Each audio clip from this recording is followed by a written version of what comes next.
All right, we're live with the Jerry and Sammy show for Mini Mogul Monday. Say what's up, Sammy. I'm good. Yeah.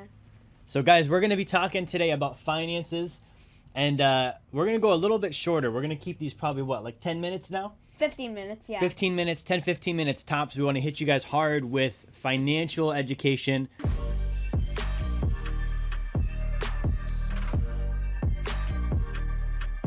From the point of an 11-year-old and also from Sammy's point of view as well.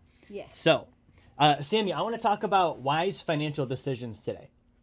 So the first wise financial decision, what's the first thing you think of when I say wise financial decisions? Wise financial decisions? Yeah, like wise money decisions. What's the first idea that comes to mind for you? So, like, when you say that, you mean, like, decisions about the money and what you do? Yeah, like good, smart decisions about money and what you do with it. So the first one is probably the sacred account. Good. Saving the money and, like, it never pretty much goes away. Yeah, so I like that idea. So Sammy's saying the sacred account. So some people might not know what the sacred account is. So let's explain that to them really quick. So the sacred account is a life insurance policy. And like Sammy said, you put money into it. And what was the other part? The other part, like how you put it in and it kind of like never goes away? Yeah, it never goes away. So do you want to explain like kind of what you could use it for? Like some ideas of what people could like maybe put money in there and then they could use it for different things? So let's see. For example, they could use gold. They can put it there. Gold is valuable. Mm-hmm. Or they can even use, like, not like literal money, but something that can be expensive and save it. Yeah, you could save it for big purchases. So like an example could be like a car. Yeah. Right? Like if someone wanted to buy a car. So generally when someone buys a car, they would either like go to the bank and they would maybe get a loan, or they might go to the dealership and get a loan, or they might try and pay cash for the car. Now, the thing with banks, Sammy, is when you borrow money from a bank, you end up paying interest to them. So if you borrow money for a car, let's say the car is like $30,000, right? Well, when you pay that $30,000 back to the bank, because they're going to say, here's the money, then you can go buy the car, you're going to pay them back more than $30,000 because they're going to charge you interest. So they might charge you $30,000 in what you owe, but then they might charge another $10,000 or $15,000 in extra money. So it costs you more than $30,000 to borrow that money from the bank. So this person that takes a bank loan, they're going to make payments every month. So it's like every time they get their check, it's like some of that money's gone already. Does that make sense? Yeah. So with the sacred account, instead of doing that, you would borrow from your sacred account, and then you could go buy the car with that. And then instead of paying the bank, you're paying yourself back. So you have that extra money. You get the 30 grand back, and then you also earn the interest rather than paying the interest. Let me ask you a trick question. Would you rather earn interest or pay interest? Earn interest. Earn interest. So tell me how crazy this sounds. Would you believe that most adults don't actually do that? They pay? They pay interest to a bank. What do you think about that? Well, basically, you've been working your butt off just so you can get some of it stolen, basically, by the bank. Yeah, the bank takes a little bit and then on top of that, they get stolen with what? Taxes. They give money to Wall Street too. Have we ever talked about Wall Street? No. Okay, so Wall Street is in New York. We'll go to New York sometime. But it's basically these really large financial companies. And what they do is they have people invest with them, and then they'll put that money into different like stocks. You know, stock is ownership in a company. So like you could buy a Nintendo stock maybe, or you could buy stock in a company like Apple. But these Wall Street companies, they charge fees, and they'll earn a bunch of money from these people. And a lot of times they do dishonest stuff with the money once they get it. And so people will actually voluntarily give the money to Wall Street and hope that these people on Wall Street do a good job, even though history shows otherwise. Even though we know they're probably going to lose the money, they're going to charge too much in fees, and they're going to do dishonest stuff with the money. So it's kind of like if you had like, you know, let's say you were hiring a cat sitter. You knew they were going to do a terrible job. Would you hire them anyways? No. No, it wouldn't make any sense, right? Yeah. You might as well just leave the cat alone. Yeah, just leave the cat alone. Kind of like with the money. Sometimes it's better for people to just leave the money alone than do that. But doing the sacred account is like hiring like a good cat sitter. You know they're going to do a good job. They've been around for like 200 years. They've never done a mistake. And so you can kind of confidently trust that they're going to do the right thing with that. So we're going to be setting up your sacred account pretty soon, right? Yeah. What are some things you're excited to do with it? For example, keep like all my valuable stuff that can be very, lots of money. I'm really glad to save that. Mm-hmm. All the money I earn. So when I grow up, I can just be like, I have a whole entire bank ready for me. So That's pretty cool, huh? yeah, I don't have to start off as like a grocery guy or like go at Subway, be one of those guys just sad like, okay, that will be $4. No, I can start as a nice like a leader in the business. Nice. I like that. Nothing wrong with you guys if you're a grocery bagger or you're a Subway worker. Yeah, nothing. No hate to you guys. We appreciate what you do. Yeah. But you're saying you want to start like ahead of the game. You don't want to have to go through a lot of the stuff people have to go through. When I was little, I had to deliver pizza. So, I did my pizza delivery job. And it was kind of like you said with the Subway thing. Like, when you're like, when you do work, like even if you don't like it, you have a good attitude, you get it done anyways. There's a lot of those jobs where like people that work there, they don't have that. So you might be like, I'm ready to go. I have a positive attitude, but you have 10 coworkers and they're all kind of sucky attitudes and not excited to be there. And a lot of those jobs have that. So you're telling me you'd like to skip that. You want to have your sacred account ready. You want to understand business. You want to understand finances. How many other kids do you think have that? Like, do you think most kids would like to be able to skip some of these things? Yeah, the kids probably think, I'll be rich in 2 seconds. And then they have to be a grocery bagger, all that stuff. Yeah. So what's something we could do to help parents if they have kids, teach their kids about the sacred account and help them skip the grocery bagger? Let's see. Well, first of all, get the kid a sacred account like you're doing with me. So get your kid a sacred account. It came from Sammy. This isn't even me saying it. Sammy, do you want to tell them again? Yeah. Look directly at the audience and tell them. Yes, just get a sacred account. Tell your kid. You don't even have to tell the kid. You can tell him when he's like older. We had a sacred account ready for you all these years. Yeah. So there's a bunch of money waiting for you. Straight from Sammy, guys. This is good stuff. So get the kid a sacred account. Then what? Let's see. Well, when they're old enough, let them be more in control of the sacred account. At least when they're responsible. Yeah. So what's a good age for that? When do you feel like they'd be kind of ready to start making some of their own decisions and having control? Well, let's see. When they kind of like, you never know. Maybe they are mature by 16 or they're mature by 30 years old. Yeah.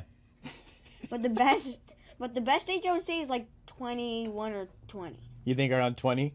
What do you have to say about someone that's not ready until they're 30? What's some life advice you would give this person? Okay. Let's see.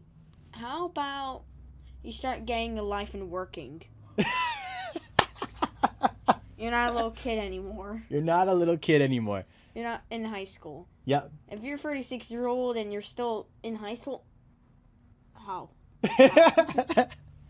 Unless you're a teacher, right? Yeah. Yeah.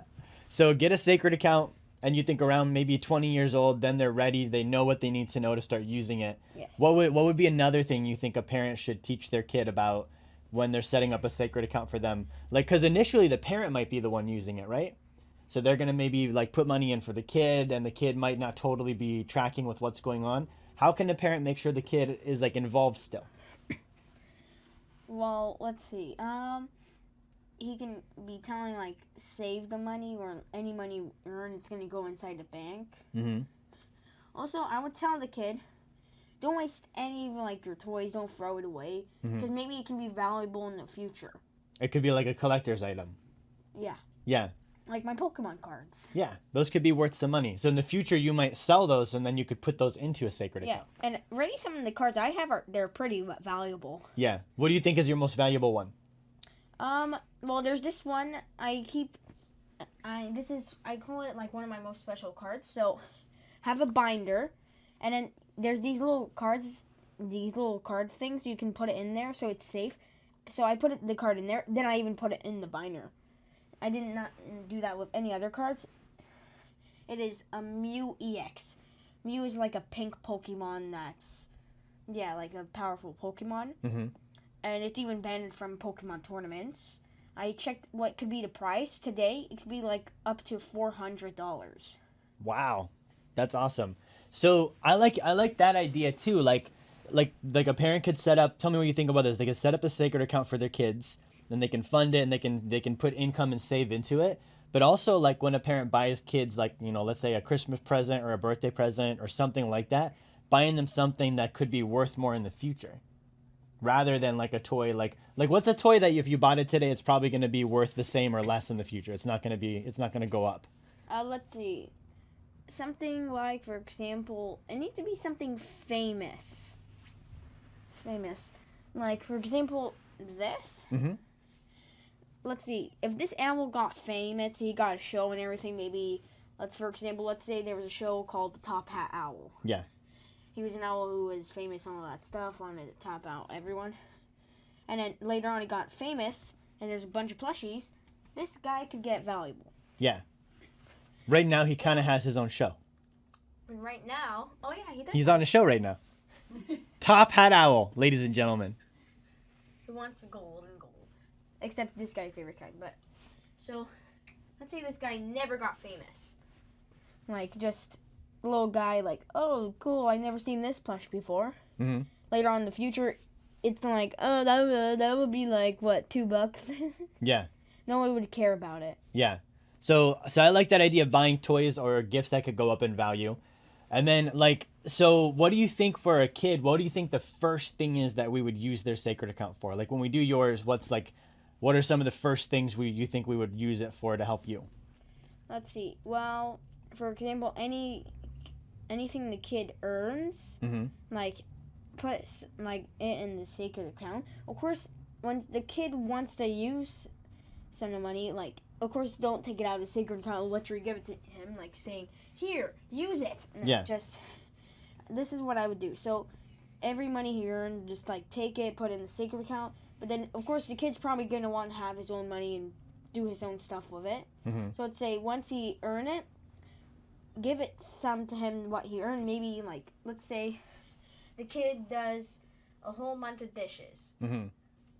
And then you give him, for example, $50. Yeah. So give him instead, let's say, like, give him 30 or $20 and keep the 30 or 20 in the sacred account. Yeah. So you can give them a portion to spend and then give them a portion to save, so they can still have fun with some of the money. Yeah. Yeah. So let me find out what you think on this. So, like, you know, most kids, they go to school and then they're told, like, get good grades, and then they go to college. A lot of parents will save up money for the kid to go to college when they're like 18 years old.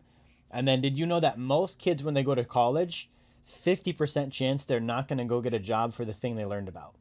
So you spend 4 years going to school learning about, you know, let's say cooking, for example, culinary arts, and then there's only a 50% chance that they're actually going to get a job in cooking. They might get something completely unrelated to what they learned about.